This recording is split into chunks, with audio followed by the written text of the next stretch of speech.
നഹ്മദുഹു വനുസല്ലി അലാ റസൂലിഹിൽ കരീം. അമ്മാ ബഅദ്.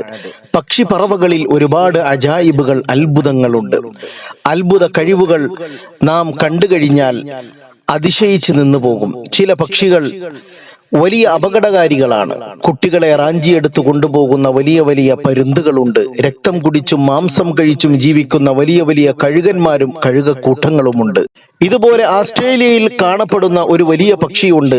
അവ മനുഷ്യരെയും സിംഹത്തെയും കൊല്ലാൻ കഴിയുന്ന രൂപത്തിലുള്ള വലിയ മുറിവുകൾ ഏൽപ്പിക്കാൻ കഴിയുന്ന പക്ഷികളാണ്, അപകടകാരികളാണ്. അറബിയിൽ അതിന് ത്വാഇർ ശബ്നം എന്നാണ് വിളിക്കപ്പെടുന്നത്. നമ്മുടെ ഭാഷയിൽ കാസവരി എന്നും പറയപ്പെടുന്നു. കൊടും കാടുകളിൽ ഒളിച്ചു കഴിയുന്ന പക്ഷികളാണിവ. ഈ പക്ഷികൾക്ക് 1.5 മീറ്ററാണ് ഉയരം. കാലുകളിൽ നല്ല മൂർച്ചയുള്ള നഖങ്ങളുണ്ട്. തലയിൽ ഹെൽമറ്റ് പോലെയുള്ള ഭാഗം കാസവരി പക്ഷികൾക്ക് കൂടുതൽ ഭംഗി നൽകുന്നു. പറക്കാനാകില്ലെങ്കിലും ഇവക്ക് നന്നായി നീന്താൻ സാധിക്കും. പക്ഷികളിൽ ഒട്ടകപ്പക്ഷിയും എമുവും കഴിഞ്ഞാൽ ഏറ്റവും വലിയ പക്ഷിയാണിവ. ഇതിൽ വ്യത്യസ്തമായ കാസവരി ഇനങ്ങളുണ്ട്, കാസവരി പക്ഷികളുണ്ട്. 1.8 മീറ്റർ ഉയരവും 58 കിലോഗ്രാം ഭാരവും ഇവക്കുണ്ടാകും.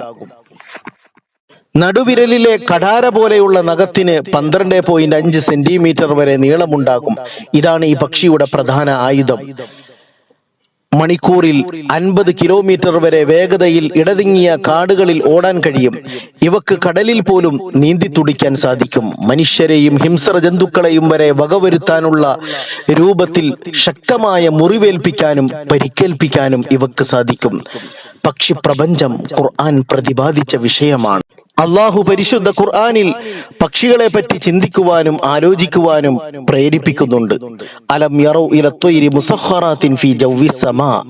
അന്തരീക്ഷത്തിൽ പറന്നുയരുന്ന പക്ഷികളിലേക്ക് അവർ നോക്കിയില്ലേ? മാ യുംസികുഹുന്ന ഇല്ലല്ലാഹ്. അള്ളാഹുവാണ് അതിനെ പിടിച്ചു നിർത്തുന്നത്, താങ്ങി നിർത്തുന്നത്. ഈ പ്രപഞ്ചത്തിലെ പക്ഷികൾ റബ്ബിന്റെ ഒരുപാട് കുദറത്തുകൾ ഒളിഞ്ഞുകിടക്കുന്നവയാണ്. അള്ളാഹു തആല ചിന്തിക്കാനും മനസ്സിലാക്കാനും അള്ളാഹുവിന്റെ മഹത്വം വാഴ്ത്താനും നമുക്കെല്ലാവർക്കും നല്ല തൗഫീഖ് പ്രദാനം ചെയ്യുമാറാകട്ടെ. സുബ്ഹാനല്ലാഹി വബിഹംദിഹി സുബ്ഹാനല്ലാഹിൽ അദീം. സ്വല്ലല്ലാഹു അലാ മുഹമ്മദ് സ്വല്ലല്ലാഹു